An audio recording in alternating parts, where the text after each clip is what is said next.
د دې ډاکو په مرګ باندې زیاتره کسان خپه دي. یو څو ورځې مخکې د پولیسو په اپریشن کې چې دی هغه وژلی شوی دی، نو دی د سره وجې نه ووژلی شو او د عوام چې دي دا د څه د وجې نه په ده پسې خپه دي.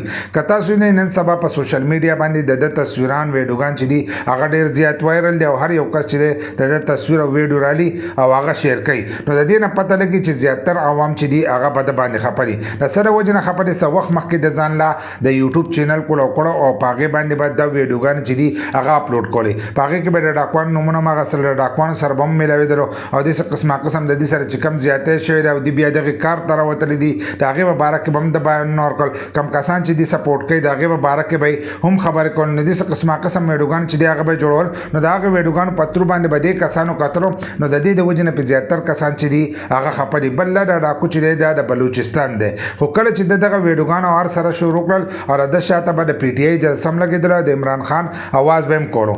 بل لا کم پاخه ډاکوان چې زموږ په ملک باندې ناست دي، نو د هغې نه دی هم خلاف و او د هغو خلاف به یې خبرې هم کولې. نو اوس چې کوم د پولیسو اپریشن وشو، نو په دې کې شل کسانو چې هغه اشتهاریان وو، دې لاړو خالي دا یو ډاکو چې دی دا یې پکې وژلی، کم چې د یوټیوب چینل و نو هغه کس چې دی هغې وژلی، ځکه چې هغه به د دې هر سره په باره کې چې دی معلومات ورکول. نو د دې د وجې نه په زیاتر کسان خپه هم دی. پولیسو چې اپریشن کړی هغه هم خالي د ده دپاره یې کړی چې خالي پکې دی ووژلی شي چې دی د عوامو له د دې په باره کې معلومات نه ورکوي، د ډاکوانو نومونه ورته نه اخلي، دغه شانتې نور چې دا کمې خبرې کولې چې دغه خبرې نه کوي. نو د دې د وجې نه دی وژلی شوی دی. د عوامو محبت چې دی هغه د دې نه شروع شو چې کله د یوټیوب چینل کولو او د ده ویډیوګانې کتلې، نو زیاتر کسان چې دي د دغه د وجې نه د ده سره مینه محبت کول او د ده په مرګ باندې چې دی خپه دي.